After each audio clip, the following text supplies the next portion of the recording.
The Z to Z Podcast.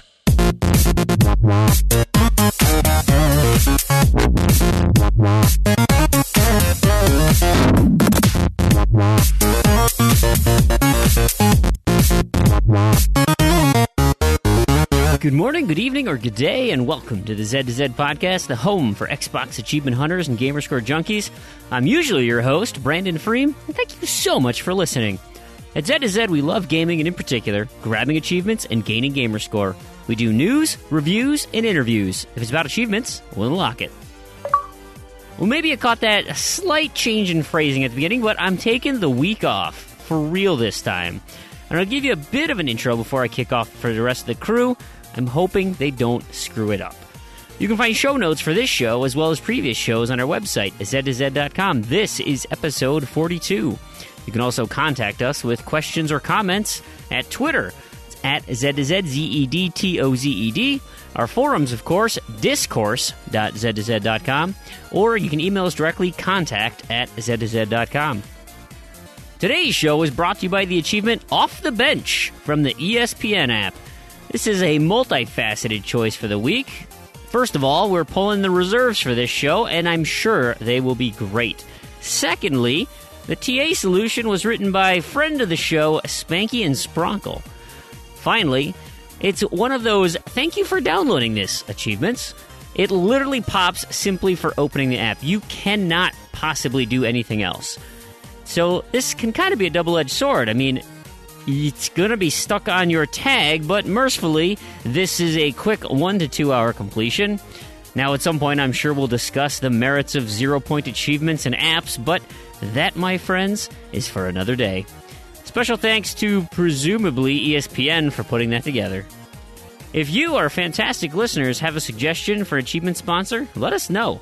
Again, you can contact us Twitter, at ZZZEDTOZED. We've got our Discord chat, where you're always welcome. The email address, contact@z2z.com.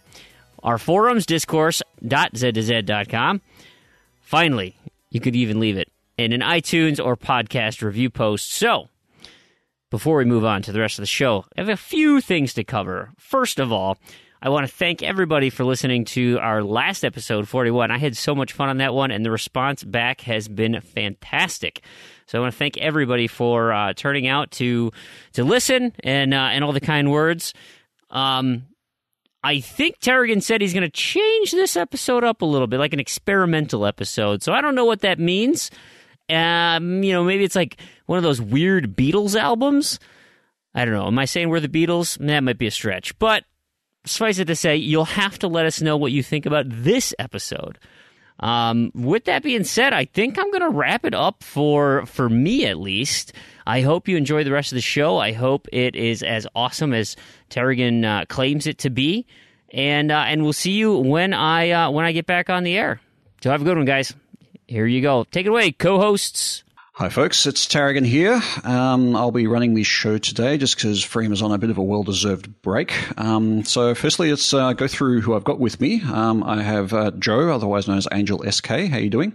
Hey, I'm great. I'm not falling asleep over here, honest. It's a bit late for you there, I think. I think it's past my bedtime, but it's okay. All right. We've also got Daniel, a.k.a. Prue. How are you? Oh, I'm doing fantastic. This is much earlier than we normally record, so I'm up and about. And last but not least, we have Randy. How you doing? I'm doing rainy. So about normal. Yep. No, I'm doing all right today. I had my job interview, and I think.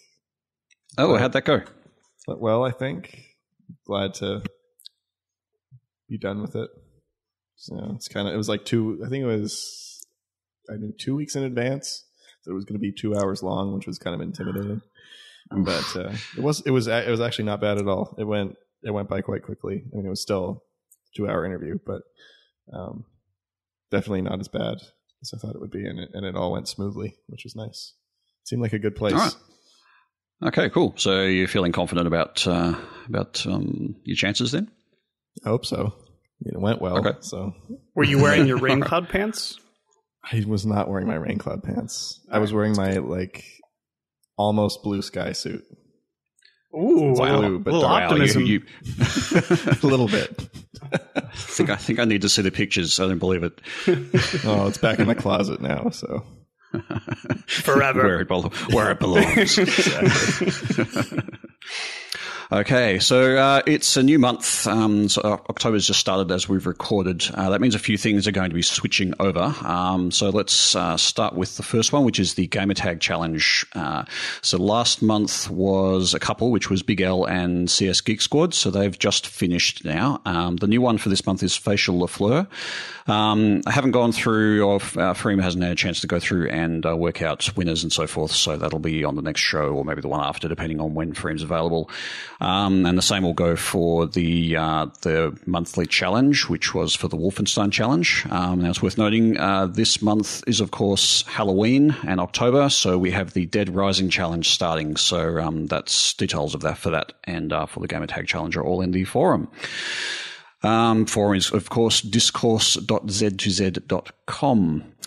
Also, we've got the random to-do list, which has a monthly rotation, and the new lists for that will be going up shortly. It's due in about an hour, the last scan, and I've got to go and roll the new lists after recording this.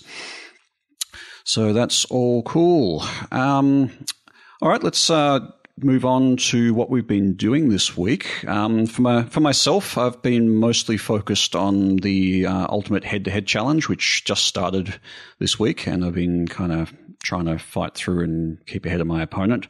I'm currently 5-3, which is or up 5-3, but we'll see how long that lasts over the next day or two. How about you, Joe? How you been? Or what have you been doing this week? I've been doing okay. Also working on the head-to-head challenge. I always get a list that seems to take slightly longer because I have a bad habit of playing RPGs, and like the next achievement is like 10 hours down the road. Yeah, I don't know if it's just me, or certainly a number of people in the forums have been sort of mentioning it, but the lists for the first week have been particularly harsh like that. There's been a lot of late game achievements that have popped up for a lot of people. I know Rich was playing with the format for it and wanted to make the lists a bit harder, but I think he overdid it a bit. Brutal. Yeah, I have to get 100% in LA Noire. So I'd say he overdid it a teensy. Yeah, I finished the game in Saints Row 4. I have not. I've unlocked, I don't know, 4 achievements in it or something. I think I've done like 2 missions. Blimey. And it's like, it's not hard, but I mean, you're looking at, I would say, at least 10 hours. I haven't finished the game yet, but I assume it's going to be somewhat substantial. Yeah, I have no less than 3 achievements, which would require me to do an entire playthrough of the game. So yeah, I'm right on board with you guys. Yeah. I got Sonic 2. I got the speedrun achievement for Sonic 2, and I think I've only dived that game. So to do a speedrun of the entire game is just not going to happen. Well, I mean, at least the speedrun is for 2 hours or something. Yeah, but you kind of have to know the levels. What, you didn't play Sonic 2 back in the day? Come on, it'll come back. No. I've never really played a Sonic. Nope. Really? Nope. Yeah, I was big into Sonic 2. At least it's the best one. I don't know. I liked 3 a lot. 3 is pretty good. 3 was good. 2's the best. 2 was good, too. I mean, they were all good. The first one was less good, but it was still good. It was a very good first attempt. No, it was for sure. Sonic CD is my favorite, though. Anyway, so I'm currently 12-0, nearly 13. I'm just a little bit away from an achievement in the fall. My opponent hasn't even logged into TA to see the list. Okay. So this might be a bit of a free win for me, but I'm not complaining. He hasn't logged into TA either. Nice. All right. What about you, Prue? What have you been up to? Same kind of thing, working on Ultimate Head-to-Head. My opponent has logged into TA because I sent him a friendly, jovial, haha, let's be friends and have a good competition message on TA, as you do when you're doing these competitions. And he's like, haha, I don't even own half these games anymore. I'm probably not going to play any of them. Good luck. Well, that's nice of him. Yay! So I got 2 right now. I've got one in the Forests Unleashed and one in Geometry Wars 2. It may be, honestly, all I go after. Some of them are just brutal, and the rest of them that are not brutal, I'm just like, it's so much effort to try to do it. Unfortunately, because I love this competition. So we'll see. Maybe we'll see. And then other than that, Wolfenstein tried to finish up I did New Order before. I tried to finish up the Old Blood, having a real struggle with these challenge maps at the end of this game. But that's it. That's pretty much what I've been working on. Cool. Yeah, I kind of wanted to start the Wolfenstein challenge, but I just didn't. I actually ordered the Old Blood. It arrived. Didn't start it. Just had too many other things going on. Randy, you bought a disc of that one? Yep. Oh, nice. So I've had a very busy week with playing a lot of things. I finished Eventide. Really enjoyed that, as I mentioned last week. Played a few things, but I've been doing a lot of boosting this week with my friend who has a week off work, so we've been being very productive. We finally finished all of the multiplayer for Ghostbusters, the video game. This is the old one from 2009, 2010, the one that has those achievement issues. The good one? Yeah, the really good one. Okay.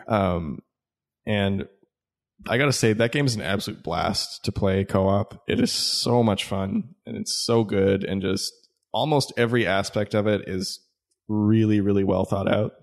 There are a couple maps that just have a couple issues, but ton of fun, and it was very, very satisfying to finally get that done, because that is a tough set of multiplayer achievements. And we have been working on that on and off since 2012, so wow, very happy to be done with that. It's not quite a grower, but it's up there. Yeah, I mean, nowhere near as many hours. I mean, we probably put 30 or 40 hours into it, but that's a lot of trial and error and learning the mechanics of the game and things like that. As I mentioned, my UHH opponent has not logged into TA, so not a lot of competition so there. we're getting about a 50-50 hit rate here for opponents. My one's actually trying. I unlocked one UHH achievement. I am before the podcast, I was actually working on another one in Aegis Wing, beating the game on insane or extreme or whatever, on hard, whatever that one is, playing 2 controllers by myself, which works really well, surprisingly. So I'm on the last level. I just have to get through it. It's pretty tough. That'd be quite an achievement, actually, to get through that by yourself. Yeah, I mean, it kind of works because one controller you move the ship around and trigger power ups. The other one you shoot with the other stick. So I'm just kind of it's like one giant controller that's kind of held with 2 hands and 2 pieces. Kind of like, well, I mean, it's like the Wii. You know, you got your 2 controllers. So you have your duct tape. I should gaffer tape it together.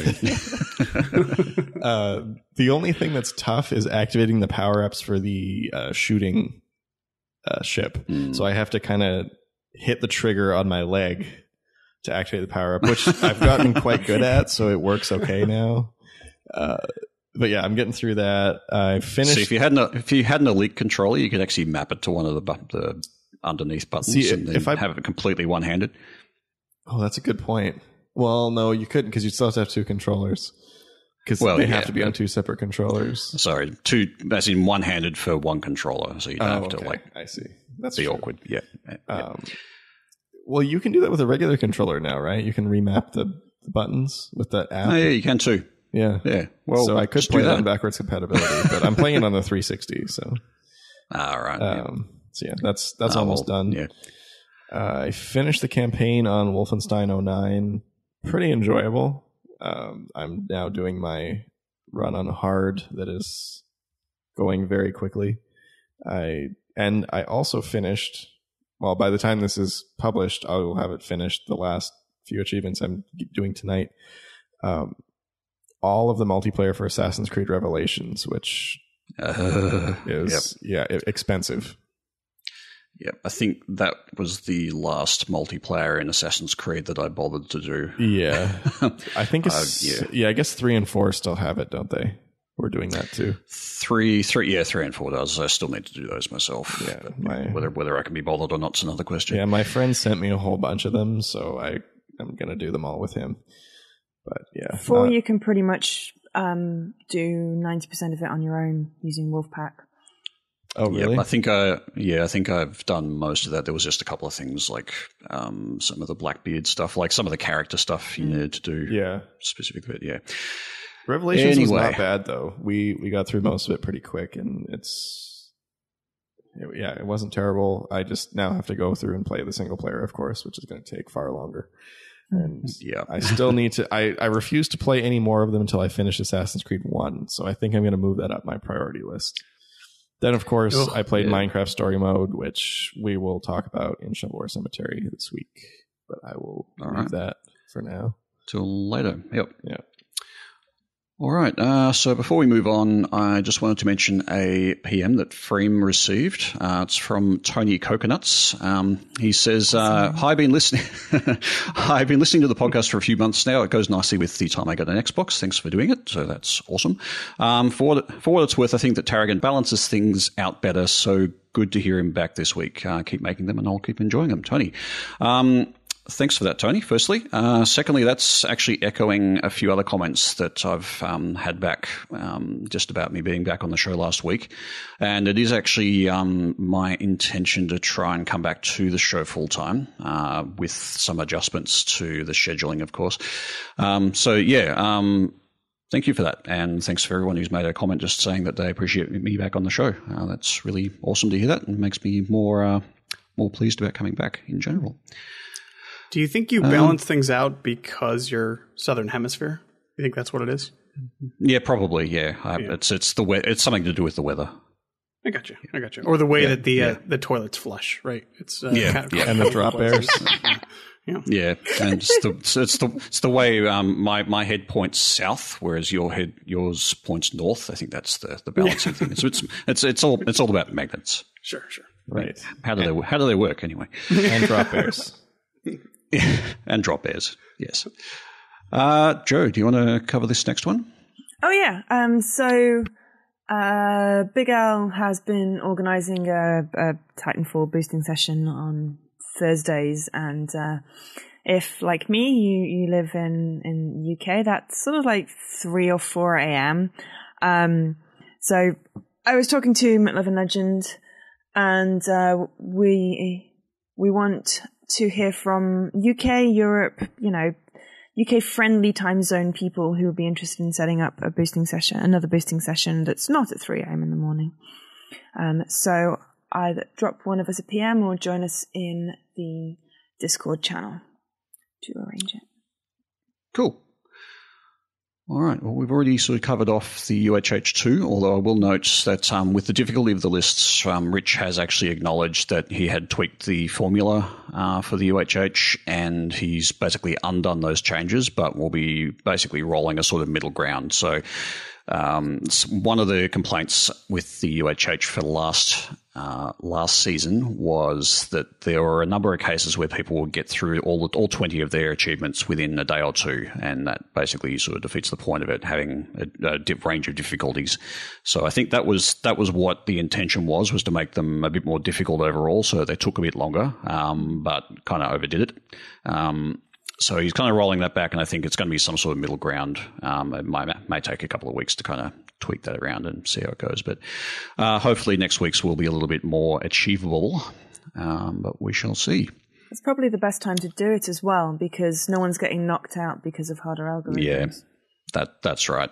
And even so, I sort of the big balancing thing with all of this is that both people have to go for those achievements, and it's pretty unlikely that you're going to have, say if there were 5 100% completions on a list, it's going to be pretty unlikely that any one person is going to be on the cusp of getting all of those. So even though the lists are hard, there's still a certain element of fairness, I guess, because both people have to attack the same list. The only thing it does affect is that if some people do get relatively easy lists, then they might get a points head up. So when it comes to the end of the first 3 rounds, where it switches over, trims a lot of people out of the contest and drops down to the final 512. Those extra points might be the deciding factor in whether you stay in the comp or not. So there might be a bit of disappointment based around that, depending on lists and so forth. But I guess we shall see. Prue, I think you added this one about re-releases. Did you want to talk about that a bit? Yeah, I mentioned it last week and didn't get really any feedback on it. I wanted to just throw it out there and see how everybody feels about it, because we're now entering this time where let's do special editions, let's do re-releases, let's do these trilogy packs, with Marvel Ultimate Alliance and BioShock. Now Assassin's Creed's been announced. Skyrim's right around the corner. We're getting to play these old games again from the 360 that we loved. And I think this is a great thing. I don't know I think it's a great thing with a caveat. I think it's lazy most of the time. It seems like they keep releasing these things like broken and like half ported, which is really frustrating. It's like, just take the extra, month or two to optimize these things. But I mean, I love it. Like, I'm actually more excited about Skyrim this upcoming season, the holiday season, than any other game. I'm so excited about replaying that game. And I was just wondering, and I assume that as achievement people, this is good news for us. We get to replay the good stuff that we got to play. We're not replaying, any of the crap games that we had to. But I just wanted to see how everybody else felt about these things. I mean, I assume that, maybe Randy is not so hot on this, but that's just an assumption. I'm not sure. I do have some thoughts about this. So I have a couple of things. I love to stack games. Like, I have boxes from all 3 regions. I love to play my favorite games again. But part of that is, I think, because, part of when I look forward to a re-release, I look forward to BioShock. I look forward to Dead Rising. I've still yet to play Dead Rising, because that's another story. But not totally, but sort of. Anyway, doesn't matter. But with BioShock is, when I look at that game, I say, okay, I'm going to spend $60. I'm going to get 3 games that I know are fantastic because I've played them before. Or a lot of this new stuff coming out is, I'm going to spend $60 and I'm going to get something that's probably going to be bad, because that seems to be, with AAA titles in particular, that seems to be a trend lately. As stuff comes out, it's half done, it's short, it's not that good, it's lacking, it's lie engine, it's whatever. It's not what it was supposed to be. And when you play a re-release, hey, I played this, I loved it. I exactly know what I'm going to expect. It's very approachable because you've played it before. It's easy to get into.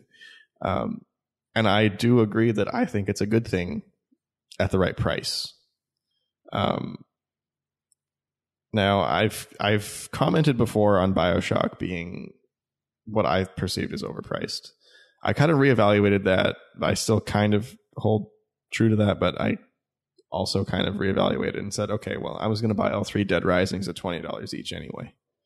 But the thing with those are, you don't have to buy all 3 of them together. So I feel like $40 would have been a lot more fair on BioShock, because you're saying, okay, these are all $20, which is, I would say, already pretty high for a re-release, even if it is remastered. And then you have BioShock Infinite. I mean, I have not played BioShock 1 or 2 yet, but you have BioShock Infinite that was a really bad port. It was, at points, it made it almost unplayable. And I guess I'm not going to say really bad, but... Have you determined whether or not that was something specific to your Xbox or in general? Because I haven't heard anybody else talking about that particular issue. I'm just wondering whether or not you've seen it echoed around the internet. I haven't, but I also haven't looked. I looked on the day it happened, but I haven't really looked too closely, because I think most people with that collection too were really concerned with BioShock 1. They were concerned with BioShock 1, and kind of the other 2 were bonuses or whatever.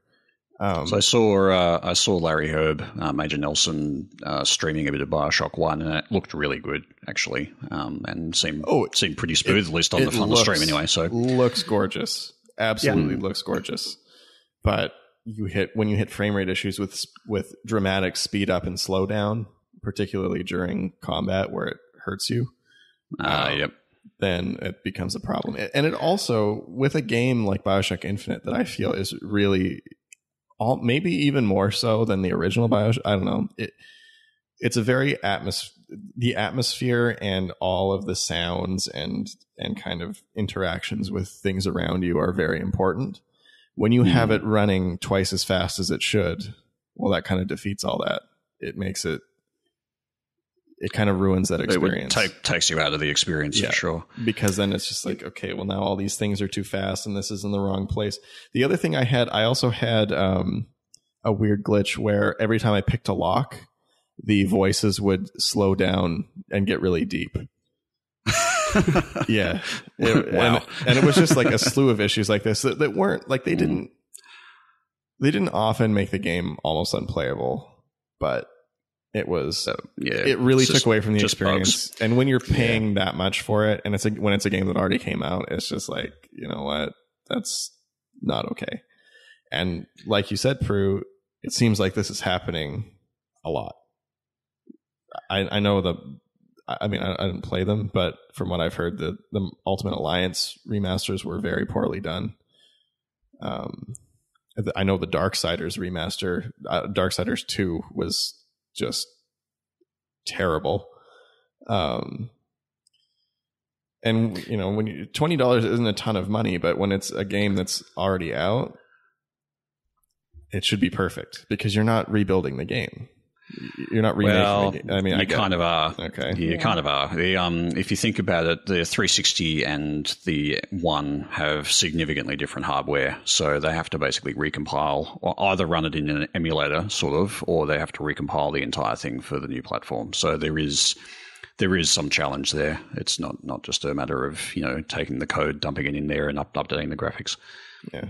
But and I had a different experience because I played through BioShock 1 and haven't played Infinite. And then the other thing with BioShock 2 is I was going to say, I think that they probably put all of their effort on BioShock 1 and then kind of swept the other two aside and were like, here, these are bonus, so we could charge you $60 for BioShock 1.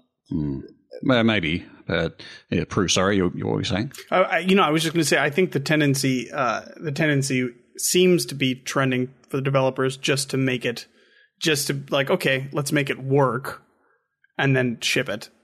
Instead of, taking it's not that much extra time, I assume, once you get it running and stuff, just take the extra time. Why are we, to be fair, BioShock wasn't exactly the best optimized game on the 360 already. Had some bugs of its own. So I wasn't I only experienced minor bugs with BioShock 1, but for the most part, it ran pretty fantastically. I'm just concerned, with the Marvel stuff. And then, who knows? I don't know what the next thing is going to be. Maybe Assassin's Creed will be poorly done too. Who knows? I just hope that we don't start to see that sort of thing become a trend. Joe, did you have any thoughts on this issue? I am excited to replay Assassin's Creed and get all the achievements again because I do love Assassin's Creed. The only problem I'm sorry. The Ezio collection, is that coming with multiplayer as well? Because I really don't want to go through the multiplayer. I believe, and I could be wrong, but I'm pretty sure, just like in BioShock, they're cutting it right out. It's just going to be a single player experience. Yeah, because I was going to comment on that too. And when you do have these parts, like you're paying $20 for BioShock 2, and they cut out the multiplayer. That was actually something I was looking forward to, because I never got to play BioShock 2's multiplayer for real, and I wanted to, because I had heard a lot of people that I had boosted it with did play it for real and said it was really fun. But I guess the thing is that would played BioShock 2. Yeah, it would actually add a lot of, I think, adding the multiplayer in and getting the multiplayer working on an entirely new platform with a new multiplayer backend would be more would make the game cost more than $20. Put it that way. Yeah, I guess it's interesting to parallel what you're saying. One, it costs too much, and then two, you're saying they're not putting enough time into it to optimize it. It's kind of the more time that they spend on it, the more expensive it becomes for them to release. And if that's the case, then they need to charge more. So there's a kind of a trade-off there between, okay, they keep the price at a reasonable point and get the game out in a decent enough way, or they spend extra time on it, which means that it costs them more. They don't get a return on their investment if they put it at the $20 price point, or they lose money. It's kind of a balancing act, I think. Yeah. And I understand that it is very difficult to get the multiplayer. I just think that BioShock 2 is already a much shorter game than BioShock 1, and just kind of wasn't. It wasn't bad, but it wasn't the spectacular thing that BioShock 1 was. And then you add that, and then you force people to buy them all together, and it just kind of adds to the things. You were saying, Joe, the Ezio collection, which I'm actually kind of sort of looking forward to as well. And now that it doesn't have multiplayer, I may actually do it again, maybe. Yeah, I mean, I didn't mind the multiplayer on Assassin's Creed. Mostly the stun boosting on Brotherhood was a pain in the ass. But what I was going to say was the only problem I have with remasters is when they remaster it and then they only release it on PlayStation. Did that happen? They've done that with Lego Harry Potter and previously with Day of the Tentacle and Grim Fandango. It's like, yes, I can play it in Steam, but I really want to get Xbox achievements, and they're some of my favorite games, and I can't play them on my favorite console. And I'm just very sad, because they'd make more money, but I guess because they were sponsored by Sony, and Lego have this annoying thing where they keep on making PlayStation exclusives. So. Yeah, well, I imagine Sony's giving them a nice little kickback of some kind. So So Square would make so much money if they re-released, Final Fantasy 7, 8, 9, and 10 on the Xbox as well. Because I would certainly buy at least 2 of those. Well, they are remaking 7, aren't they? It's going to be 3 games. Yeah, not but really I sure don't know what how platforms. I feel about that. But wait, they're turning 1 game into 3 games. Yeah, because it's like massive. The Hobbit. So they can charge as long as they you- release all 3 parts, not like they did with Lego The Hobbit, where we got 2 films. They said they were going to do a DLC, and then they went, "Oh no, we're not going to finish the game." Oh, Cue disgruntled, now- angry glares from Lego enthusiasts. So Square was like, "Okay, you all love Final Fantasy 7. Now, do you love it enough to pay $180 for it?" And everyone's like, hell Not all at once. Just turn it into 3 games Well, no, and we'll buy because all if of it's them. 3 games, they're going to release it over at least 3 years, so it's only going to be $60. Do you think it'll be? No, Do you think it'll be that long? It's Square. It's Square. They'll release it over the next 10 years. Wow. Now that takes the overpriced re-release to a whole new level. I thought you'd like that one. Well, the thing is, it's actually it's not even really a re-release. They're actually basically rebuilding the entire game, and but it's still ruining the same it. According game. to purists, ruining it. Well, it's not. From what I gather, it's the same really not. story. Yeah, it's a same story, but the game it's itself like is. Oddworld Soulstorm then. It's the same base, but they're rewriting it and remaking it and adding things and basically doing it the way it should have been done the first time, but they didn't have the money and time to do it the first time. Yeah. Or the graphic capacity. Yeah, well, that too. I guess we'll see. Yeah. Still, that seems excessive. Even if it was a new Final Fantasy game, $180. Well, we don't know how much it's going to be, or even what it's going to get released on, so you can't speculate on that yet. This is interesting because this entire kind of conversations that we've segued into is kind of like, what is it that brings the value of a game? Absolutely. Nice segue. That is a really good segue. Yeah, I think you added this one, Joe. So did you want to kick this off? Well, I brought it up very, very briefly talking over Damien in this Shovelware Cemetery that I debuted on. Basically, we have as consumers, we have a skewed idea of value, and we want to get things as cheap as possible.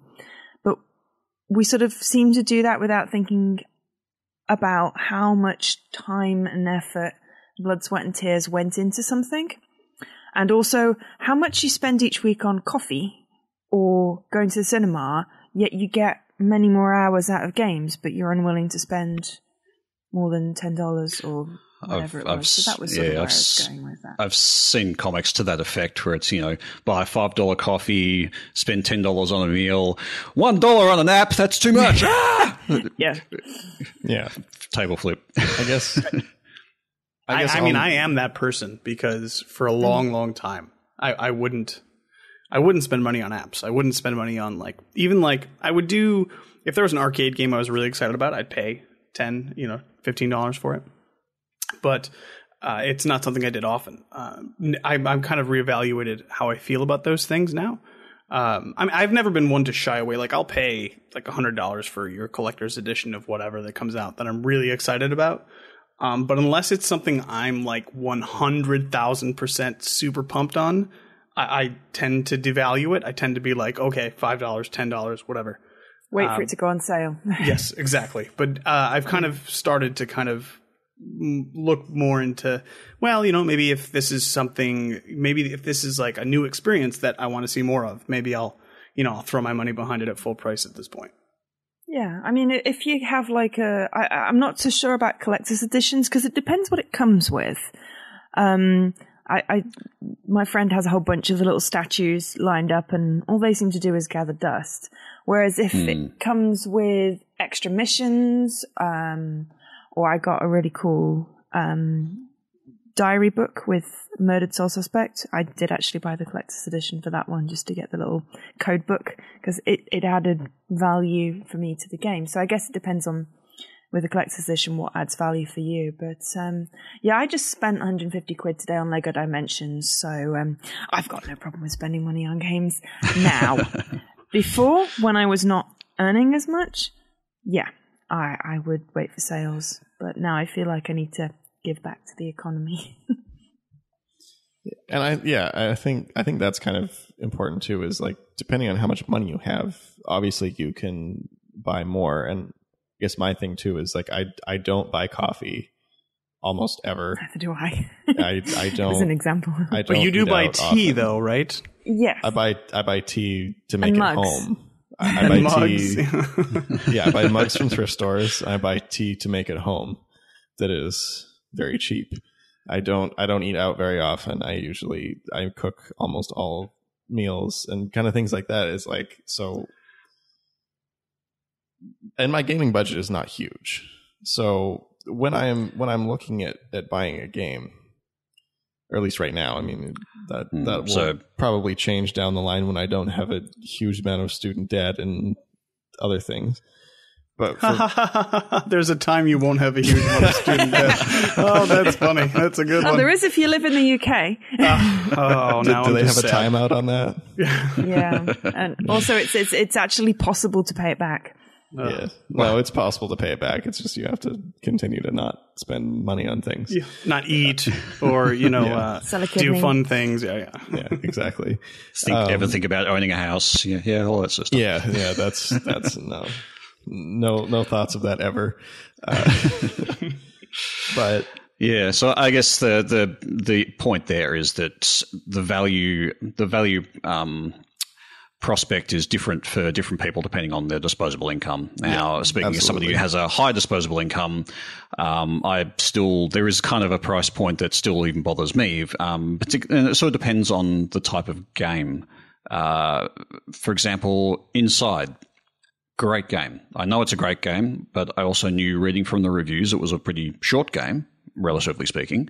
And comparatively to other games of its sort of genre, I guess, of like an indie platformer kind of game, I can go buy another 5 games for the price of buying Inside, and that's where the price point kind of makes me think, well, is it really worth that? Like, I think it was like $30 Australian, and I was sort of thinking, that's I think it was 20 US, so probably I think it was 25 US or 30.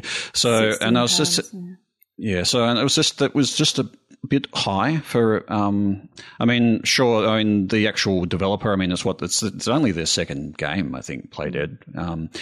And it was interesting. One of the founders of Playdead actually has quit and gone off to do other things. I think it might have got mentioned last show. So yeah, don't know what's going on there, but it's just interesting that price point feels a bit expensive to me, and I've got to. I mean, it's not as if I can't afford it. It's just that for the comparative value that I get to other things, it didn't seem up there, and that was certainly a wait for sale kind of thing. If it had been at the $20 price point, that would have been an insta buy because of the quality of the previous game and the reviews and so forth. Whereas it did actually make me stop. I actually looked at the price and went, yeah, that's a bit much. So no, I agree there. I think you have to sort of measure up the amount of time and effort that went into it, but also how much time you're getting out of it. Because if you're getting, say, 3 hours, then I equate it to, say, a cinema ticket. So if it costs more than a cinema ticket, then I will wait for it to go on sale. But if I'm going to get 50 hours worth, I mean, even full price games are worth it for 50 hours, 60, 70 or 80, depending on, how much I'm going to play it. I bought Dragon Age full price and don't regret it because I've played that, so many hours. So yeah, I think it is disposable income, but also playtime. My thing too is what I like to do, and we do this in Shovelware Cemetery all the time, is we compare it to other games at that price point, because I feel like that's fair competition. And, you're not comparing the $5 platformer made by one guy to BioShock made by, however many hundreds of people with however many millions of dollars backing it. You're comparing it to other $5 games made by one guy or two guys or whatever. But you compared Lumo to Inside. Both of them were the same price. And Lumo, you got many, many, many, many, many more hours. Yet you stuck that one in purgatory. Yeah, that's true. That was really what did prompted we compare me it directly to Inside? Yeah, because it was the same price. And I'm like, I would balk at paying that much for Inside, but I wouldn't balk if I was interested in isometric games. Then I wouldn't balk paying that much for Lumo because you got so many hours out of it just to get all the achievements. Yeah, it also depends on if you're an achievement hunter. Well, I guess the other thing too. Well, that is a fair criticism that Inside did have a lot of money behind it, I'm sure. I mean, I guess they're both indie games, but one's kind of AAA indie. Is it though? I mean, Inside is what? It's a 2-man dev shop, I think. Is it? And they're pretty small. I mean, and they've only done one other game, so it's not like they're pumping out games constantly of high caliber. It's they've done one game and then done another game, which, I mean, granted, they both get a lot of cred, and there's sort of got a really good artistic style, and certainly the actual playing through the game and the story is very good, but it's short, and there's not a huge amount of replay value. You do it sort of for once to kind of do some of the collectible things and the extra story bit, and then that's done. And I don't see myself picking up Inside again now that I've completed it and got all the achievements. It's pretty highly unlikely that I'll actually go back and play it again. Well, and to be fair, I would probably buy Lumo before I bought Inside if I was buying one game, because I still haven't played Inside, so I can't comment on that for sure. But what we're talking about here is, I mean, literally the definition of value as we're relating it to these games. It's entirely subjective. Oh, totally. Right? So, we're trying to drill it down to a very specific thing that we all have, but it's not. It's very, very, it depends on everybody. And I am going to pay $60 to play Skyrim again, a 5-year-old game that I played, before. And maybe a lot of people wouldn't do that. I'll pay the $60 to play Yooka-Laylee because I love, Oh my God. So looking forward to that game. I've kickstarted it, so I've already bought it. Oh, I'm just so excited. I am. I'll admit I'm excited for Yooka-Laylee. But like that, if you compare those two games, right, and I'm paying the same price, Skyrim is going to have more content. Is Yooka-Laylee going to be $60? I don't know. I don't know how it's going to retail. But I'm just like, let's just assume it is, just for fun, because maybe it'll be 50 or 40. That'd be great. I'm not going to complain. It could be 20, and that'd be great. I have no idea, but I would pay 60. I guess I'd pay 60 for it. Yeah. Like, let's be honest. I'm like, this is Banjo 3E that never happened, and it is not that abomination nuts and bolts. Yeah, we talked about this in chat today. Yeah, I had to play that for UHH. It took me an hour to figure out the bloody controls again. Excuse my... Sorry, Tarragon. And then it took like 2 minutes. Fine. I was going to say, do you have to it's like... very English. You actually have to filter that for anybody else? To be fair, my mum tells me off when I swear on the podcast, so... no. But yeah, it took me an hour to relearn the controls and then like 2 minutes to get the achievement. So that was a horrible game. And I had to put it on my tag for a rare replay, unfortunately. Yeah. You'd never played it up until that point? No, I played it at my friend's house. I refused to put money behind it ever. Like that to this day. I will not. Unfortunately, I didn't have to buy the DLC either, which I'm very, very happy about. It's just, I spent it's my like £3, so I feel okay. But I'd buy it used. Yeah. I mean, anywhere I buy it now that's not digital, obviously they're not getting any money from it. But it was just, it was the last game I got excited about. That I got really, truly excited about. That's what turned you into Rain Cloud so Randy. it's responsible That is the origin story of Rain Cloud Randy as Banjo-Kazooie Nuts. the lion. Yeah, it is the last game that I got truly excited about because it was such a letdown. So it's Lie Engine v1.0. I don't even know if it was the Lie Engine, though. It was like, they didn't ever say it wasn't that. They just came out and said, like there were like teasers that's like, hey, it's a new Banjo-Kazooie game. And then they're like, right before it comes out, by the way, it's a construction and racing game. Oh, you must. Right. I mean, I do too, because I'm a massive Banjo-Kazooie fan. But like in the tutorial where literally Gruntilda mocks you for thinking that you're just going to be a jumping around for the rest of the game, that must have just been salt in your wound, man. Like, yeah. Well, I didn't play the tutorial. I only just my friend had started it and played. I mean, this is long after I was. I thought you were going to say you were going to play the tutorial last because it's ironic, but anyway. No, the only thing I enjoyed in that game was making really offensive vehicles and trying to win races with them. So I've got swastikas, penises, a lot of wiener cars is what you're saying, huh? Mostly swastikas because like they're a funny shape, and then you kind of like got to figure out where you put the wheels and stuff to make it still look like a swastika. And then back when people still played, I took it online too. I think at some point. No, I think we took the penis car online. I did. I don't remember. We took at least one of them online. So yeah, I think maybe I'll try to bring it back to my original point. I guess maybe I should have mentioned that. I would argue, and this would be a stretch, I would argue that Nuts and Bolts isn't a bad game. It's just a terrible Banjo-Kazooie game. That's no, it is just a terrible game. but I mean, it's a mediocre game. Okay, mediocre. And a disgrace to Banjo-Kazooie. And I would agree to that. But it's just like Saints Row 3. And I don't know if I've said this on the podcast, but I've said this to people with my opinion of Saints Row 3 before. Is Saints Row 3 is not a bad game, but it is not Saints Row. That's just kind of my draw. Like it is a fun game in itself, but it should not have been called Saints Row. Because it does that too. Played, so I have no context. It mocks you for wanting to continue the story of Saints Row 2. And 4 mocks you even more. Yeah, that's true. I guess 4 is like a direct kind of mocking went off the rails and went in a totally different direction with 3 and 4. So yeah, I was not which impressed. Can work. But that's a risky maneuver. Well, yeah, it can I work, guess they probably got new fans for that particular direction, but they would have lost a lot of old ones, obviously. So. Yeah, it's like you can take it in a different direction, get new fans, and mostly keep your old fans happy, or at least not upset, or like really upset. But when you start really blatantly mocking your longtime fans in your games.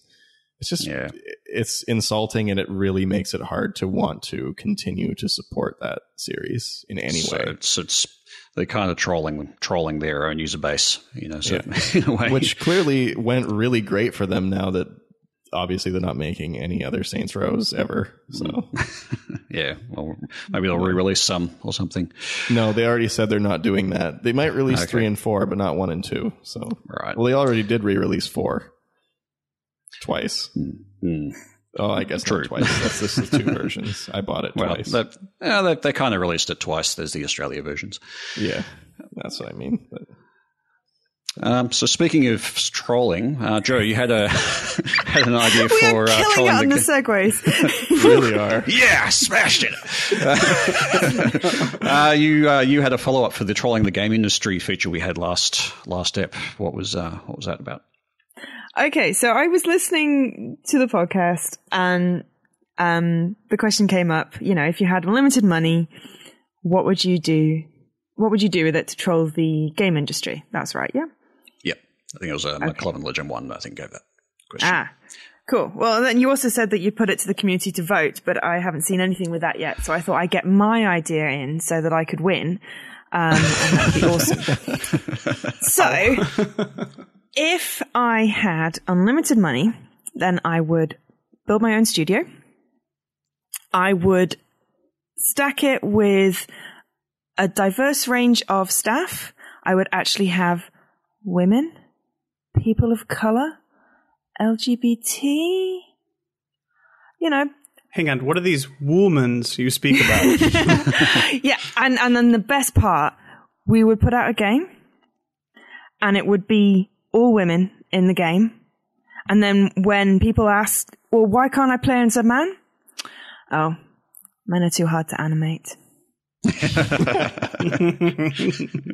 Would have cost too much for voice actors. Yeah. Yeah. I mean, it's just like they're a completely different species. I mean, we can make a horse poop like incredibly really, but men just no. I mean, we've got pooping horses and we've got women, but we can't have men. But can we animate a horse grinder? Oh, come on now. Going back to the chatter, because that was gross and that killed the chat. Let's not go there. No, that's not part of my idea. No. Game studio, perfect game. There we go. And obviously it would make millions of money because I would actually put a marketing budget behind it. Yep. That's what it takes. Would you hire Phil Fish as your PR person? No. So basically your troll is to show the game industry how the game industry should be. Yes. I like it. It's perfect, isn't it? That's pretty brilliant. Yeah. See, I'm contemplating changing mine to Horse Grinder Simulator. Oh my god! Oh dear! Oh, that would be awesome. Talking about horse grinders. Speaking of things that are creepy and wrong, how about that Hello Neighbor game? There we go. Transitions again.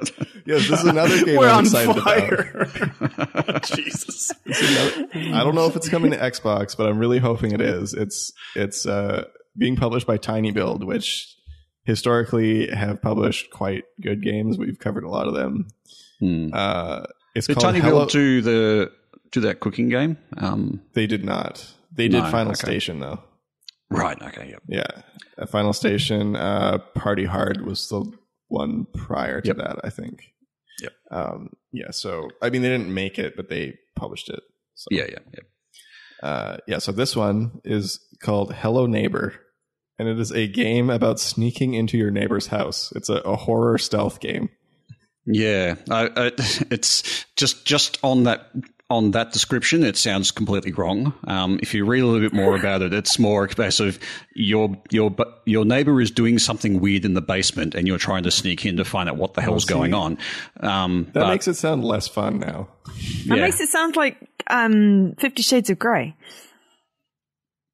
Doing something weird in the basement. Not the right audience? Okay, right.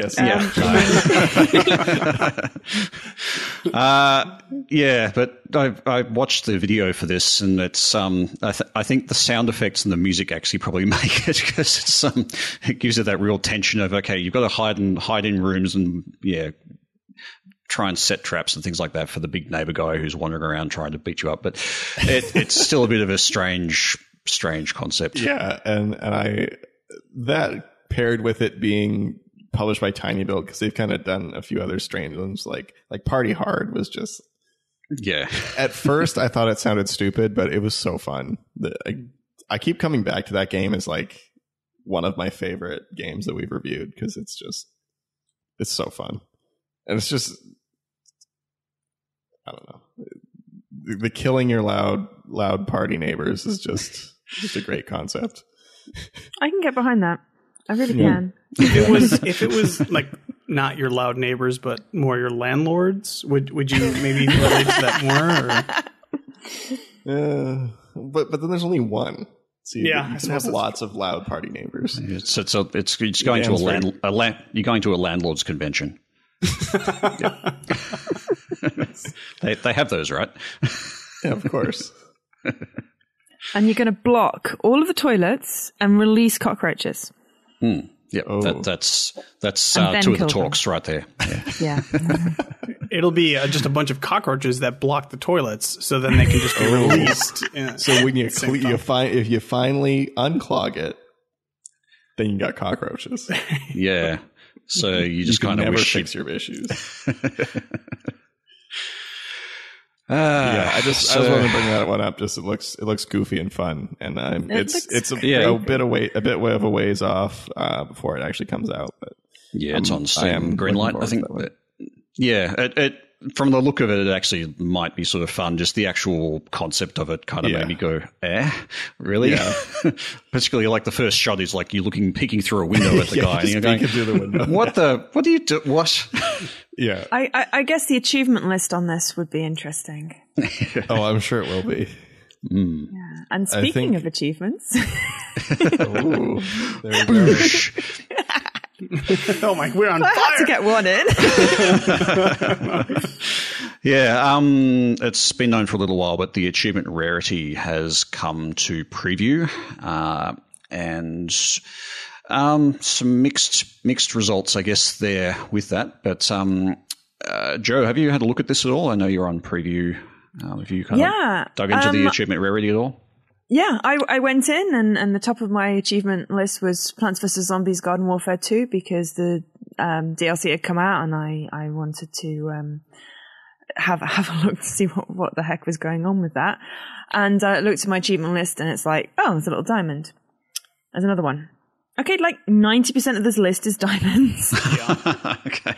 So I think if you're in the top 10%, of people unlocking it, you get a little diamond. And when you unlock the achievement, the trophy icon, it spins.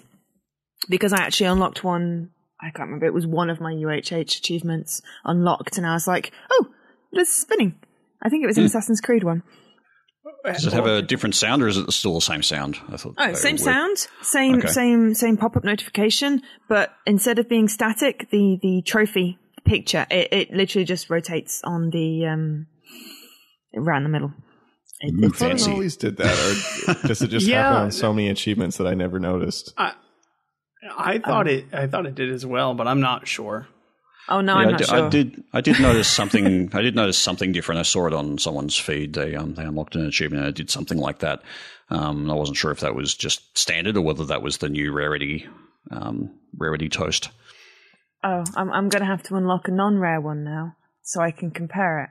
I don't know. I don't think it's spanned before. I think the first achievement in the game is probably fair. Yeah. It seems quite liberal what they're calling rare achievements. Yeah, and this was kind of my concern, where it's just like rare is going to mean nothing because everything is going to be rare.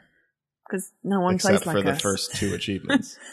Yeah. Do you know what I would attempt? I was just going to say, I wish that they. This is a separate issue, kind of, but I wish that they reserved the diamond or whatever icon they want to use for completing a game.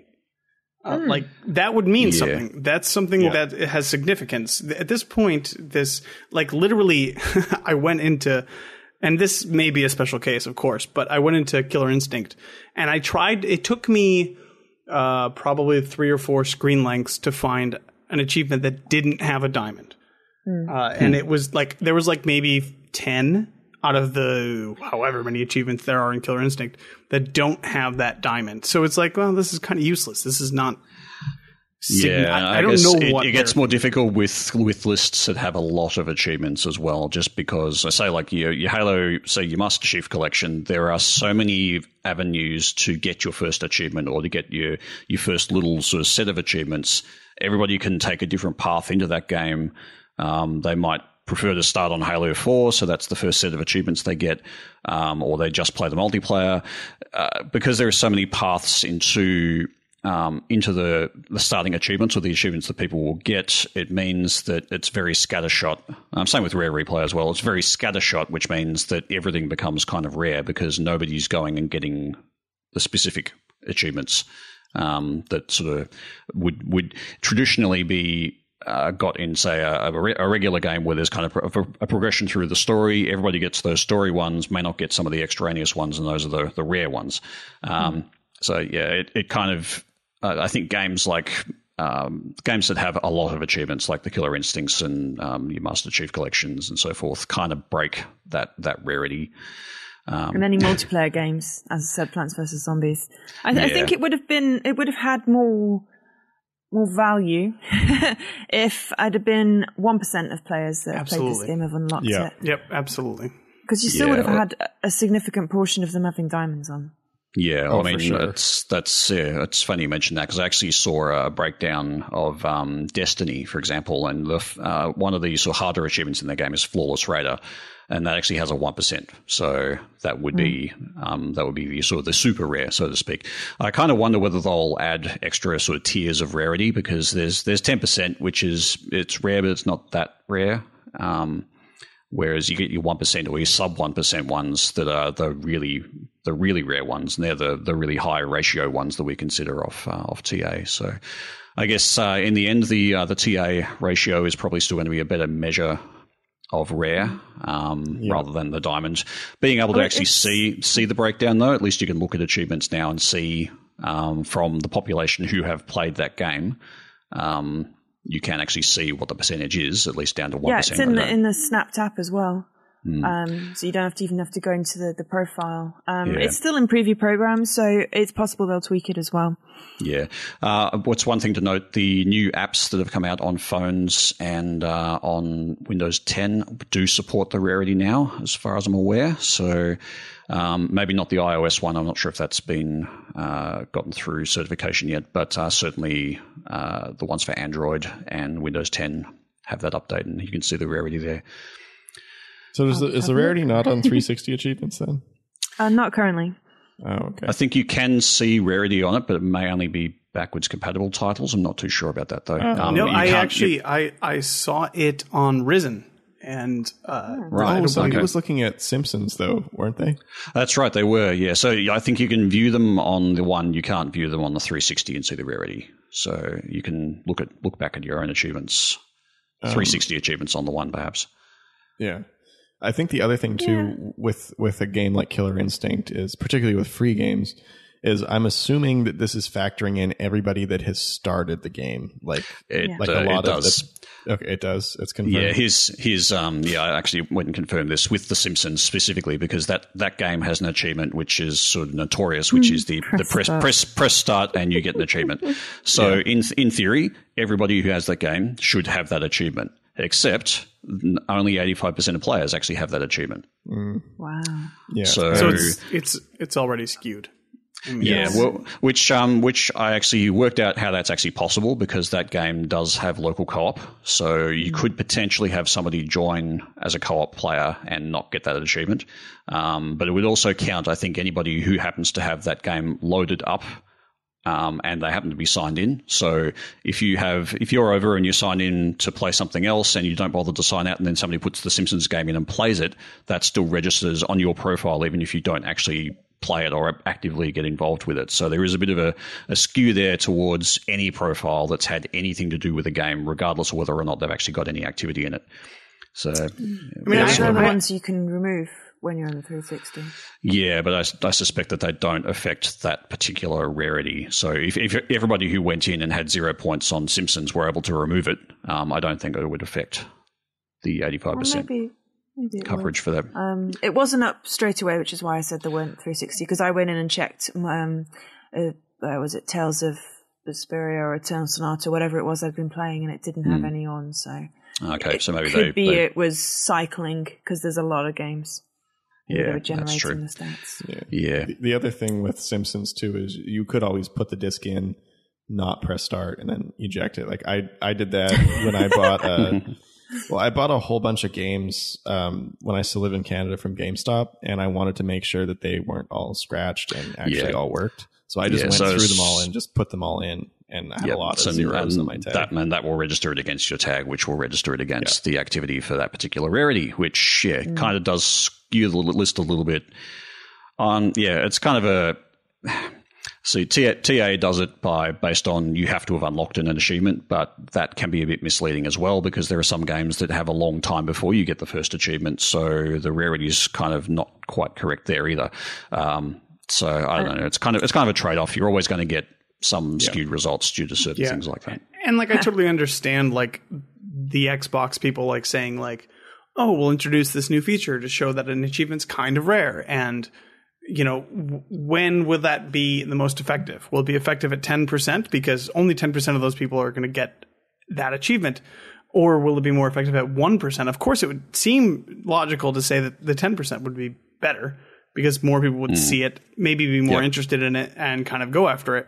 But, you know, it also does kind of loses a factor of 10 of its effectiveness, because to us, these achievements are nothing. Like these are, you know, so it's a balancing act, and I understand that there are different ways to look at it. Yeah, I think there's another thing that skews TA stats when you've actually got the achievement, but it's stuck. The old done unlocking, which is a nice segue. Oh man, we are on fire with these segues. Just before we go onto the done unlocking though, the last thing I sort of wanted to touch on with the rarity, I have now completely forgotten. So let's move on to. Oh, I'm sorry. That's all right. I was just so excited to segue again. Oh, that's right. No, the TA thing, actually, it does link with TA. It'll be interesting whether those rarity stats will become available to TA and how fine-grained they are, because if TA can access, like, from what I can see, the rarity in the preview doesn't go below 1%. So if you've got something that's, 1 in 1,000 or 1 in 100,000, you can't tell the difference between 1 in 1,000, 1 in 100, because 1% is as low as it goes. Is that correct? Is there anything lower than 1% that you've seen anywhere? We could check an unobtainable achievement. Oh, but there's still going to be people that have it from cheating. Yeah, so that's not... Yeah, I could check Plants vs. Zombies, because there's one that no one's got on TA, so that's got to be less than 1%. And I shall report back, because I'm going to be good and not switch my console on now. Okay. Yes, but I suspect it drops it, like it basically hard stops it at either 0 for nobody's unlocked it, which would be pretty unlikely, I'd say, and 1%. So... yeah, but there are certainly, with millions of players, you're going to have achievements that are 1 in 1,000 or 1 in 10,000. It's just inevitable. So having a 1% threshold seems a bit, misleading, I guess, in some ways.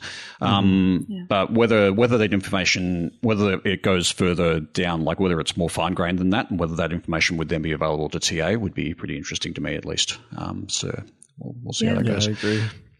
So on the done unlocking thing, though, TA just had a bit of an exclusive, and the done unlocking thing is sort of extra fixed. I know that you talked about this yourself, Joe. I think you had an achievement that was stuck in done unlocking for quite a while, but you went and... Yeah, it's like 5 months. Yeah, it went and fixed itself, I think, once you got on the preview. Is that correct? Someone had said that... the preview program had fixed on unlocking, so I was like, okay, let's see if it has. So it hadn't even got past the loading screen of Broken Sword, and suddenly it popped. The only problem I had was that it popped with that date. I have the whole of the story in date order from like May or whenever it was, and then I have one random achievement from the middle of the game that's in September. Oh, you should see the order on my Microsoft Minesweeper, because I was time traveling. With literally my computer time clock. traveling? I was switching my computer clock around a bunch, so I'm pretty sure I have my complete 30 days before my complete 5 days that are before play my first game. And just like it's an absolute mess. That's not Xbox. The extra news on that is if you still have an achievement that is stuck and done unlocking, and you're on the preview. In fact, you don't even have to be on the preview. You can actually go and view that achievement on Xbox.com. If you go and look at the specific achievement, so you're signed in and look at it, and that will actually cause essentially a refresh and should unlock the achievement. So. And the same thing goes for on the console, going and viewing the actual specific achievement should force it through. So that's good news for people who have done unlockings that are still stuck. Yeah, I think someone did mention you may have to relaunch the game as well. I guess it might depend on how far down your card it is. Possibly. Okay, so it's the note on the TA article says to go to the achievement detail view. So I think on Xbox.com, so it's actually specifically checking that specific achievement that's stuck. So hopefully that should force it through. Well, I guess with that we'll wrap up the show. So thank you guys for coming on. It's sort of a bit of a mix up a bit of a change to the show. I just wanted to kind of try a different format and keep it kind of brief. So, how do you think it worked? This show, guys? I think it was all right. Yeah. I got to be on it, so I'm happy.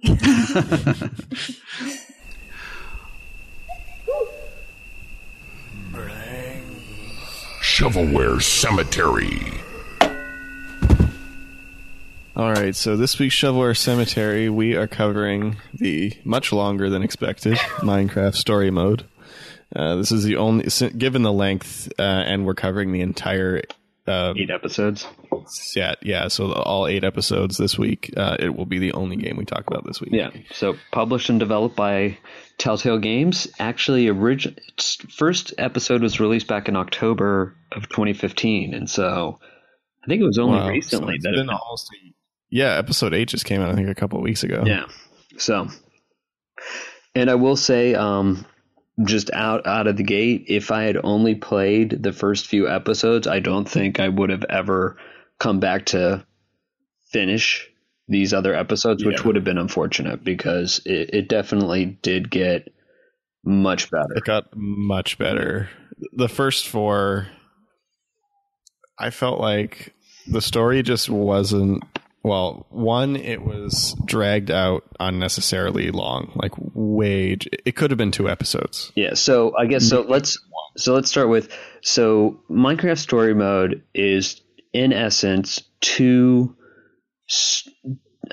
I guess it would be like 2 separate stories. They're intertwined in the sense that the main characters from the first 4 episodes are your characters in the next 4, but really episodes 1 through 4 is one story.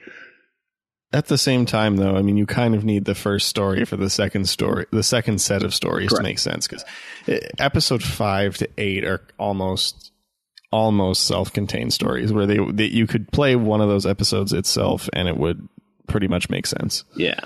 You know, you'd miss a couple things here and there, but for the most part, you'd get it. Yeah. And I mean, 1 through 4, I guess, gives you a backstory of why this is your group of cohorts. But if you could get by without having played episodes 1 through 4, which, looking back on it, it's good to have it for the story, but they were so bad. So bad. The first 4 were just so slow, and they were really slow, and they had so much filler. Yeah. I think that was my biggest problem too, is like, I understand that this story is not really targeted to kind of adult people. It's definitely for kind of a younger people style show, but I say show. It's not much of a game, more of a visual novel. Yeah, so and that's like as with all the Telltale games, but yeah, just so much filler, way more than there should have been. They're just like there are these fight sequences that just drag on and on and on for like 15 minutes. Yeah, well, I think the biggest problem, kind of in that vein, though, is this is really geared. You think of the main audience for Minecraft, which is say children ages 5 through 16. And so, I mean, I was just watching South Park the other day, and Ike, Kyle's little brother, has a Minecraft story mode poster in his room, and so he's what, a first grader or kindergartner? I don't know if they've ever graduated him. So I mean, that's you think of like the game is being tailored to that age group audience, and so the character, I think my biggest thing, not just the things dragged on, like the character development, they're just very simplistic. And so if I look at it in that mindset, you're like, okay, this is really being geared towards an 8-9-year-old. Okay, I guess the characters are much more simplistic, not as dynamic. But then I start running into, like in my case, my son only gets a very limited amount of time to play video games. So it's, hey, do you want to go play actual Minecraft, or do you want to go and play a story where you can do no real crafting other than maybe 1 or 2 craftings within I think there is one optional item to craft. Yeah, exactly. And that's like an option. That's in the entire game. It's the only item that is optional. Now, sometimes you have choices. Yeah. But that is the only one item that is optional. Yeah. So for my son, it's I don't want to go play this because. But now, would you count this as playing? Oh, yeah. Screen time. Okay, so you do screen time, games, TV, total. Yeah. So he wouldn't. I was going to say, like, if you get more TV time now, I wouldn't really count this as game time personally, because really, honestly, as I said with our last Telltale game, the game would be better if there were only choices. If there was none of the stupid combat, none of the quick time events, just choices, it would make for a much better game. Yeah, and I mean, I definitely agree with that on episodes 1 through 4. So this is geared to children where like as I said, my son kind of he'd rather me just tell him what happens in the story. I know he has a friend that has the first 3 episodes, so he hasn't even gotten through episode 4 because his parents now refuse to keep buying them at $5 a piece, which you think about the cost, well, before barring the release of the retail disc, it's a $40 title, which your son. Well, and now keep in mind, Minecraft is a $20 title. Yeah, exactly. So you've paid double Minecraft. The actual Minecraft game, is $20, and this is $40, and you're talking hours of content. Minecraft has a lot of hours of content. Oh yeah, well, Minecraft's an open-ended. Truly, it's a sandbox, and and I mean. It's not always fair to compare those either, because I mean it's a story driven game. You know that it's going to end. Where I mean, you could pretty much play Minecraft as it is today forever and still have fun with it. Yeah, but at the same time. But I think my trade off. Yeah, but my trade off on that is like, okay, so putting it back into context, it's a story geared towards younger kid.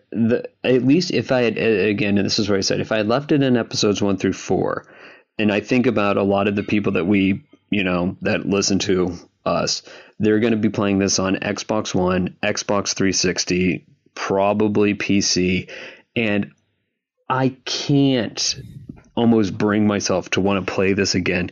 The quote unquote, and it was funny, right? In the achievement sets, the first 3 episodes, there was the optional achievements or if you took Arc A versus Arc B, right? Oh, okay, I guess I got to go back. There's only one of those, though. Well, that's what I'm saying. Like, at the beginning of it, they started to almost go, okay, we're going to make these achievements where you might want to have to play through. And then by the 3rd episode, actually, I think it was episode 4, they're like, never mind, whatever, just get through the 6 chapters. At episode 4 to 8, they were all story related, where the first 3 I think they each had one achievement that you may have to go back for. So I missed the one in chapter 1. Chapter 2 is a choice, so you have to replay it and do the other choice, and then Chapter 3 was another one that was just missable. Yeah. So the thing is, and then I go look back. Episode. Yeah. Sorry. But then I go back and think about The Walking Dead, especially 1 and 2, not Michonne. I felt there was enough difference in my choices and how things were played out, going, well, what happened if I did this different? What if I didn't attack these people? What if I befriended these people? Like I going through and stacking it on the 360 and the 1, I could go back and say, there was enough variance in my choices to do the outcome that I care. At least through the first 4 episodes of this, whatever. Nothing. Yeah. It was like pretty much 100%. There was one choice that mattered, I think, through the entire thing. Yeah. Maybe 2. Yeah. And maybe because I don't know what happened in the other one, but I'm guessing it probably still didn't make a difference based on later episods. Yeah, I'm guessing it doesn't. And quite honestly, characters that are there and those that are not, I don't think it made a difference. Yeah. So again, I think this kind of goes with, because I feel like I need to go back and play The Walking Dead, like kind of the earlier Telltale games before they were just pumping them out. Because my experience is none of the choices ever matter. It's just, there's just so insignificant or so little, and it keeps telling you, they always have these pop-ups. Oh, so-and-so will remember this. So-and-so will remember this. But when do they remember that? Because it doesn't matter. Yeah, it's usually there's a piece of dialogue that they'll make reference to. I did say, I don't know, quick question. At the end of episode 8, and this won't spoil it for anybody, but you'll know what I mean. Did you get his journal back? No. Okay. Did you know that you could? I assumed that it was possible, but I wasn't totally sure because if you make the wrong dialogue choice, you just don't get another try. So yeah, I don't know. Yeah. So, and those are the things where, it's like, okay, maybe there's an affected outcome where I really cared enough to want to go back through and play it. See, I was thinking there is only one thing that I was thinking might interest me in episode 8 again is if you can befriend the guards. Oh yeah, because I was really mean to them. Yeah, and that's the one thing. Yeah, because that was I got to that point too where I was just like, whatever. I was just annoyed.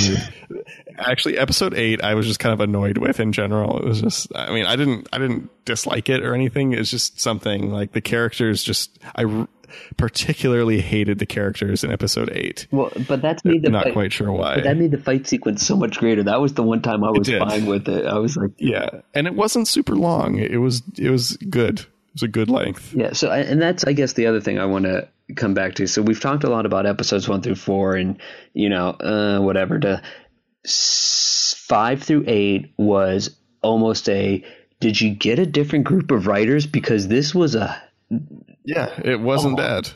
It was, and now again, I think it's because they weren't trying to drag them out. Each one was just a self-contained story for the most part, with the kind of brief overarching story. Yeah.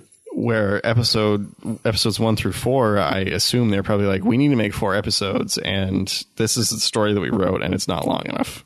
Yeah, exactly. That's what I'm kind of wondering. Is like, did they just say like, hey, we wrote the story, but it's actually half as long as we expected it to be, so we need to drag this out somehow? Have you ever? I assume you don't have kids, so you won't have that. If you've ever listened to Minecraft Story Mode, is if you listen to a first grader tell a story, and you're just like, huh? Okay. Wow, that was. Yeah, and anybody with kids would understand going, oh, yeah, that makes sense. Where it was just, it's drawn out and meanders around, and at the end you're going, what was the point of that? What just happened to me? Where that's a good description. We're fine. With the extremely depressing, questionably okay for like a kid's story. Oh, ending. Yeah.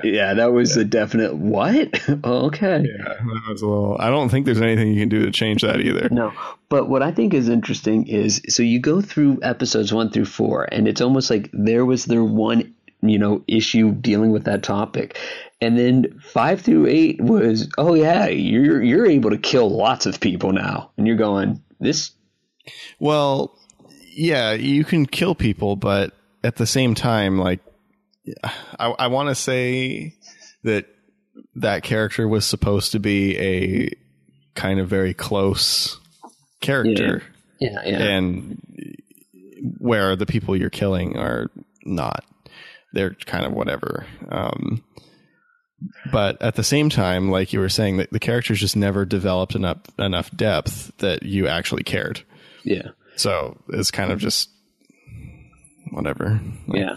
But, so it's such a weird thing. I think now, just as as gameplay goes, I know one of the things people hate about the original Telltale games is they're very slow, they're jaggy, laggy. Now, because of, my new daughter, I'm not playing on the main Xbox console downstairs. So I've actually had to stream the entire 8 episodes over my network, played it on a Windows 10 PC, and, just streamed it from the console in the basement.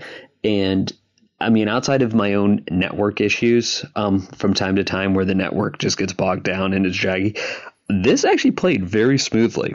It was a definite improvement. I think part of that is because everyone's made of blocks, the clunky interactions look okay because they're all made of blocks. Because that was the thing that I really was kind of annoyed with in Michonne, is where like you have people reach for things and pick them up and they just kind of like PS2 style, just kind of, magnet onto your hand and kind of float there, where that's kind of how you expect things to work in Minecraft. And it was fine. It was fine and definitely less glitches.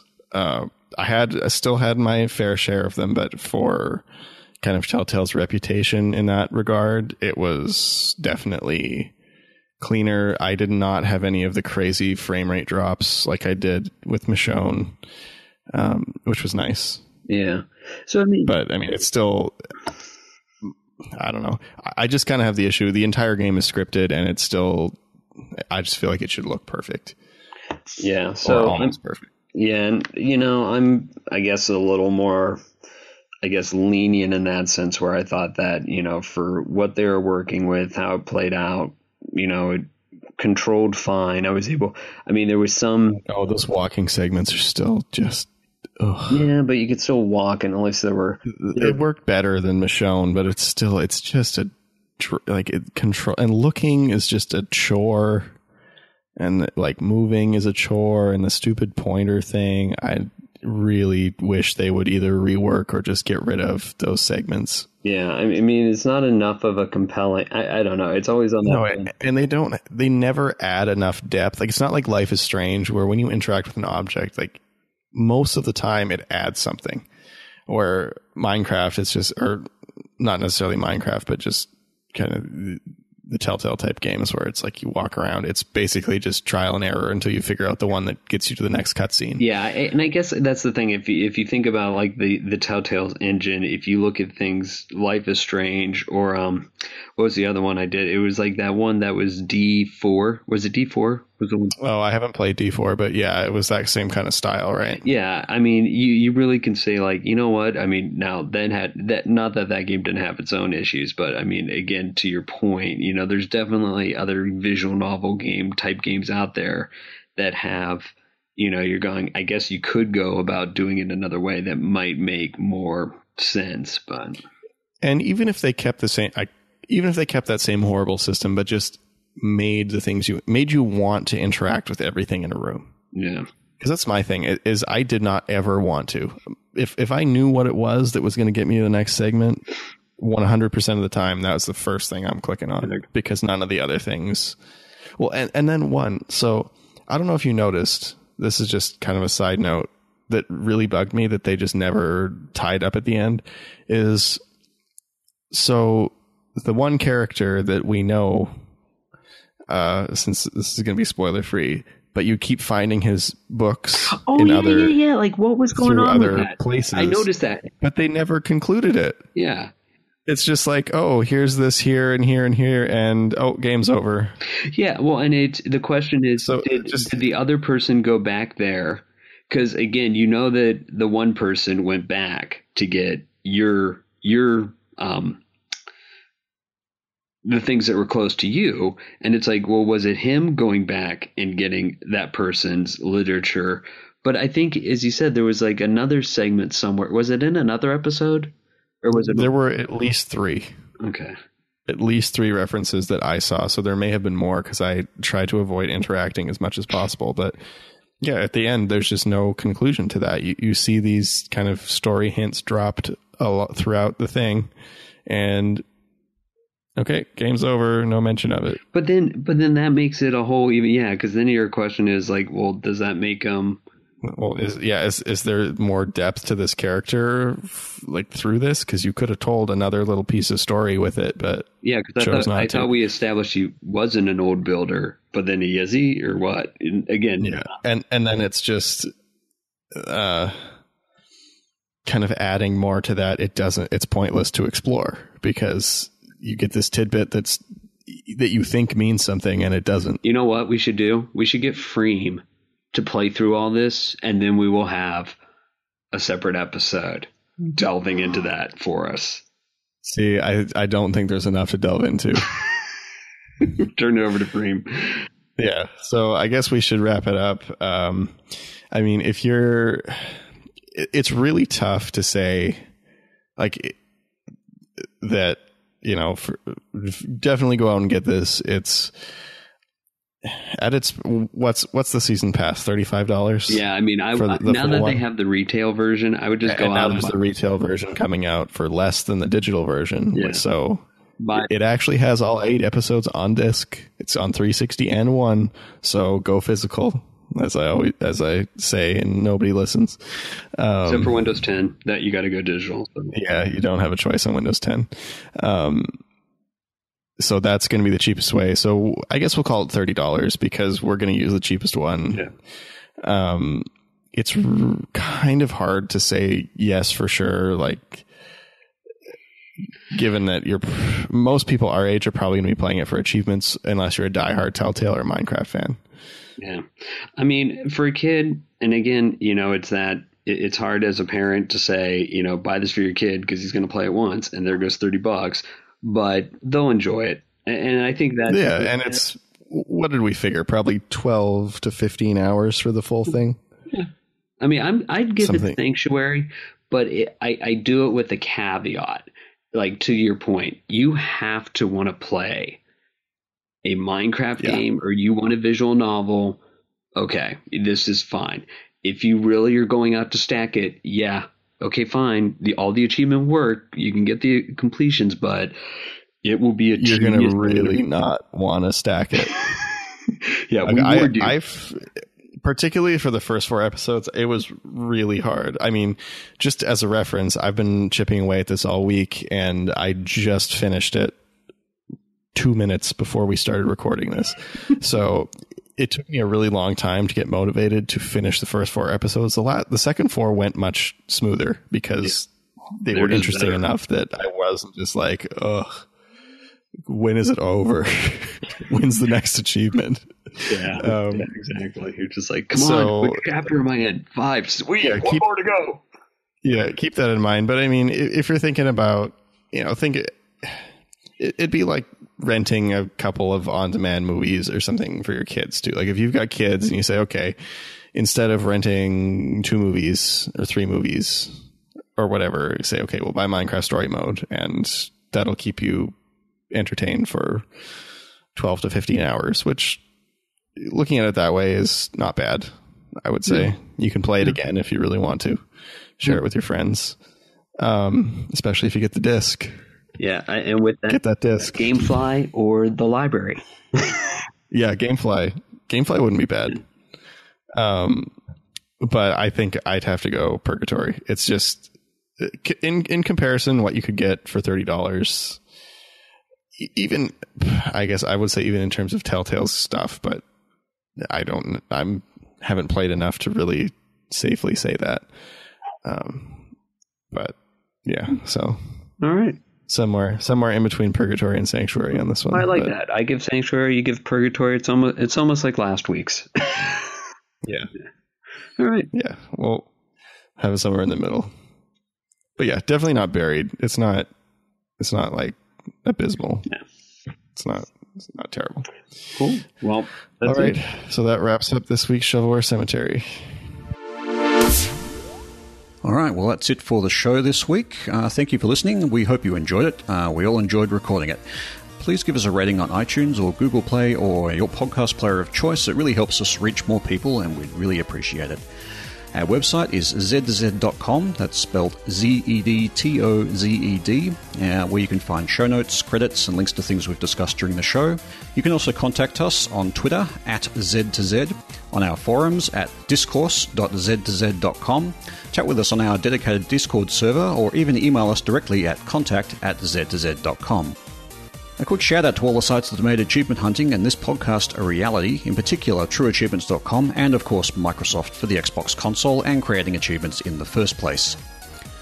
On behalf of Crandy, Joe, Prue and Spazpol, this has been Tarragon. Thank you for listening and we'll see you next episode.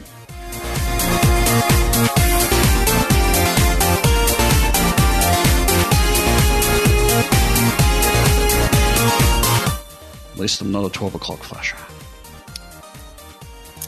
Anyone get that? Anyone? Yeah. No? Okay. It took me a minute. I was like, is that a reference to the Batman and the sprinkler on Imager? But no. No, there's about there. Don't look it up. I kind of want to look. No, I'm not going to. Because the repeater I got is just not cutting it. Yeah. Old house. Lead paint. It's nice. It very well could be. Like, it really, definitely could be. I'm just speed testing to see if this is actually working. Just don't lick the walls. Or set them on fire. Oh, yeah. Or really breathe. Just don't breathe much in your apartment either. That's probably the best. There's a bunch of indie devs going, well, screw you, Oculus, and we're not going to support Oculus anymore. Or at least one is saying we're very disappointed, but we don't blame all of Oculus for this, and another is saying we're not going to support Oculus anymore, which happened to be Polytron, and that's Phil Fish, so it was probably a little bit of an empty thing because we don't really know what he's doing or whether it even needs VR. So it's he seems like a completely reasonable man to me, so I'm surprised that he would do this kind of a thing. But well, yeah, I mean, obviously he hasn't done anything sort of as a knee-jerk result to it, reaction to anything, and there's obviously spent a lot of time sitting down and reasonably thinking through these things. So Is that the best guy? you have to take that seriously. of course, of course. It's smart. SMRT. How early is it on Saturday morning there? It's 8:15 at the moment. Oh man, I am planning on sleeping in well past 8:15 tomorrow. So kudos on you because Screw you, Prue.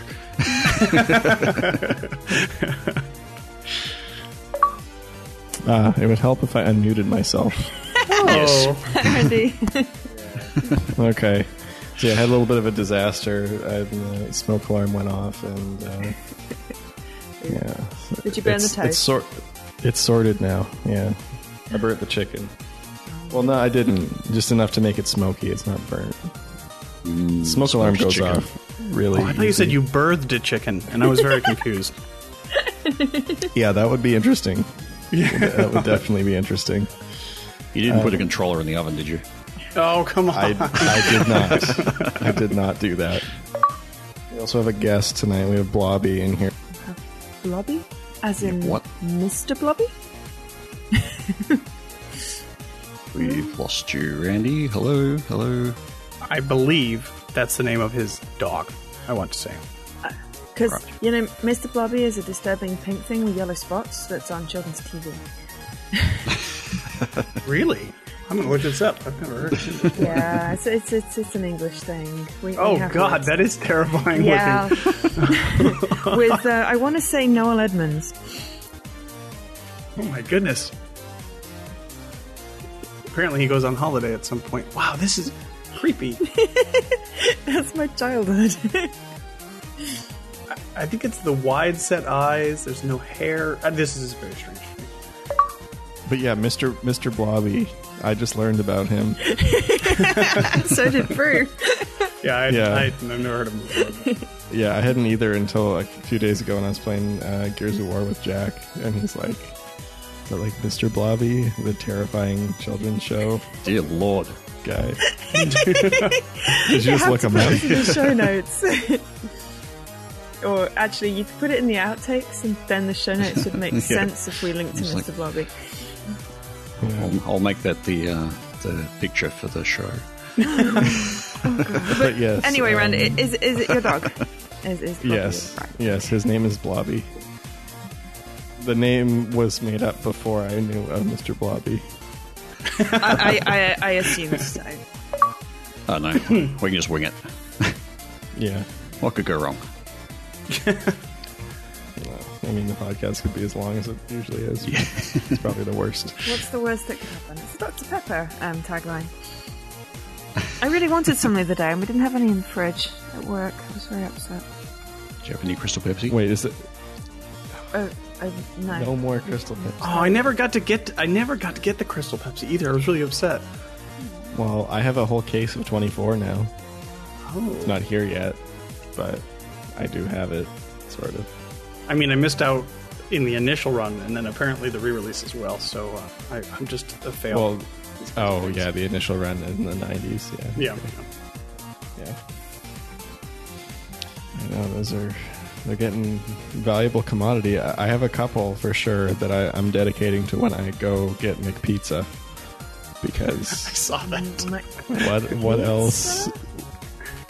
You don't remember McPizza? What is McPizza? McDonald's did pizza for a while, for a few.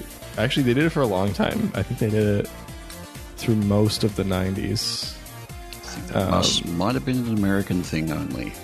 It was also in Canada, at least. Okay. So it Definitely was like wasn't in the 5-minute UK. pizza. Never made it to Australia. Apparently they were, well, I had it frequently. You could get like McPizza Happy Meals. They were like 5-minute pizzas. They cook them in 5 minutes because in like a super hot oven. And yeah, they were really good. And then they got rid of it because people didn't think they were really well received. But when people went to McDonald's, they're not thinking pizza. So it was kind of just like, it wasn't a bad product. It was just a mismatch. So they did away with them. But there are 2 McDonald's still that have McPizza in Ohio and the state touching it. They're like an hour apart from each other, which is weird, but they still have me. You're going to drive all the way to Ohio? Yeah. Oh my god. That is key. Do you know where? Well, yeah, I'm sure you do. Where in Ohio? Do you know? I'd have to look up this. It's like the middle of nowhere. That is a trip and a half. Have fun. Well, no, it's like 8 hours or something from me. Yeah, I think. it's one way. I assume. No, Yeah, definitely one one way. way. Absolutely. It's a 16-hour trip for McPizza. So I mean, I could fly to the US in that time. All right, how do we do Banana. this crazy thing? Squirrel. Squirrel! Rain clouds, that's how. Mr. Blobby! no, God, no. Let's not do that. Good. I've got Freem's voice in my head going, good morning, good evening, and good day. Welcome to the ZZ Podcast. I'm your host, Brandon Freem. Thank you so With me much for today. listening. See, we could just have you guys copy, like, just take one of his intros. Oh, and just verbatim? That would be read it verbatim, including, I'm your host, Brandon Freeman. Oh, it would be awesome. Actually, I should do that. Funny. Especially when you listen, like, we wouldn't tell him. You just have to hear it.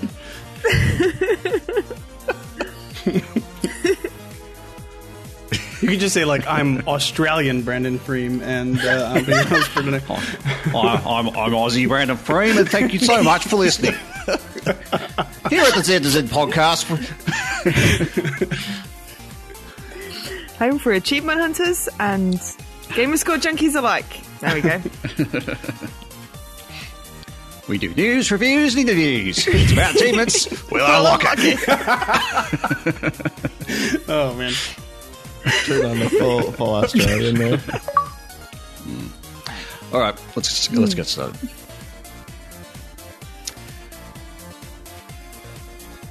I don't know how to start. I'm telling you, do the Brandon Freem word for word. Like, just take an intro. Yeah, and it's like I'm imagining he's just finished his intro. He's going to hand over, and I go.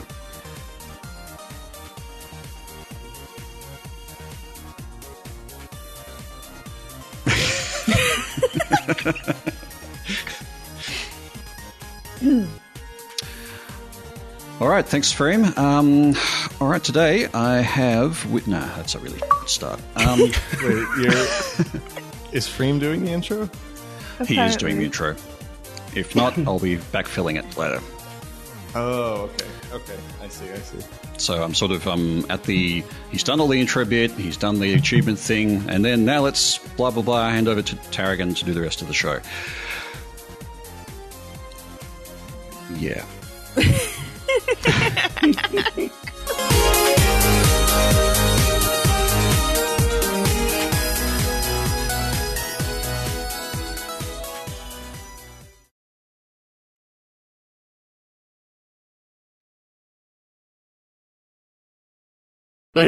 What's your favorite thing about space? Mine